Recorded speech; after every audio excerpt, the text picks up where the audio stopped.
નમસ્કાર, મારું નામ યોગેશ જાદવાણી, પ્રવક્તા આમ આદમી પાર્ટી ગુજરાત. અમે વારંવાર કહીએ છીએ કે ગુજરાતની કાયદો અને વ્યવસ્થાની સ્થિતિ કથળેલી છે. ફરી એક વખત સુરતનું કતારગામ વિસ્તાર જે છે એ ચર્ચામાં આવ્યો છે, કારણ કે અહીંયા 2 મર્ડર થયા છે એક સાથે સિંગણપોરમાં. કાયમ માટે ગૃહમંત્રી શ્રી બહુ મોટી વાતો અને ફાંકા ફોજદારી કરતા હોય, એ ગુજરાતને એ પ્રકારની કાયદો અને પરિસ્થિતિ કથળેલી પરિસ્થિતિમાં ધકેલી દીધું છે કે રોજ સવારમાં જુઓ તો હત્યા, મર્ડર, દુષ્કર્મ, બળાત્કાર જેવી ઘટનાઓ આપણને જોવા મળે છે. જે રીતે પોલીસને વિરોધ પક્ષોની પાછળ ખુલ્લો દોર અને વિરોધ પક્ષના લોકોને દબાવવા ડરાવવાનો જેમાં વ્યસ્ત રાખ્યા છે, એના કારણે આ પરિસ્થિતિ ઊભી થઈ છે. બીજી બાજુ પોલીસને જે રીતે દારૂના હપ્તાઓમાં હરેડા કરવામાં આવ્યા છે, એટલે પોલીસને માત્ર બુટલેગરોનો સેક્શનો વધારવા, ઘટાડવા, એમની સિક્યુરિટી, એમનો માલ સપ્લાય વ્યવસ્થિત રીતે થઈ રહે, આ પ્રકારની કાર્યવાહીમાં પોલીસ લાગી ગઈ.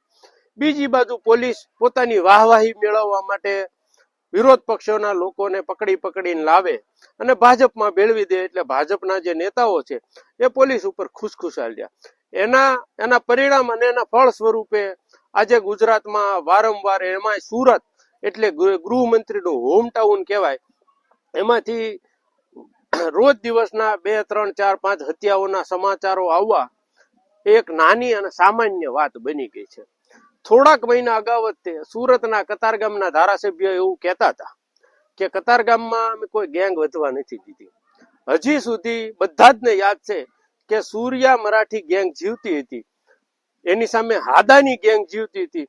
આ બંને જે ગેંગો છે એને પોલીસે નથી મારી. આ બંને ગેંગો સામસામે મર્ડરો કરીને મરી ગઈ છે. હજી પણ આ જ ધારાસભ્ય સુરતમાં કતારગામ વિસ્તારમાં 3 પોલીસ સ્ટેશનો આવે છે, ચોક બજાર, કતારગામ અને સિંગણપોર. 10 માંથી 8 અરજીઓ હોય, એમાં ધારાસભ્યની આરોપી તરફે ભલામણ હોય છે.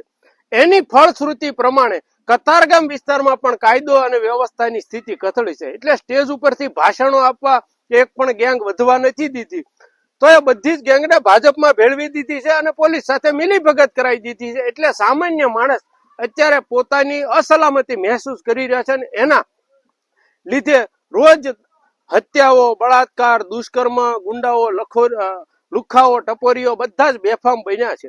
તો હજી પણ કહીએ છીએ કે ગુજરાતની પોલીસને ગુજરાતના લોકોની સુરક્ષામાં કાયદો અને વ્યવસ્થાની સ્થિતિ જાળવવામાં રાખો.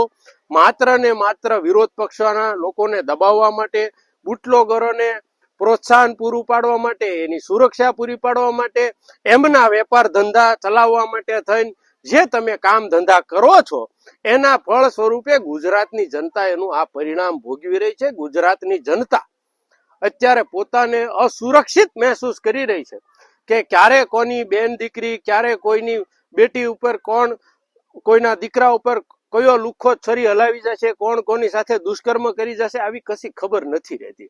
એટલે ગૃહમંત્રીશ્રીને પણ વિનંતી અને ગુજરાત સરકારને પણ વિનંતી કે હવે હદ થાય છે. કાયદો અને વ્યવસ્થાની સ્થિતિને કાબુમાં લ્યો. આમ આદમી પાર્ટી વતી આવી માંગણી કરીએ છીએ. અસ્તુ. ભારત માતા કી જય. જય જય ગરવી ગુજરાત.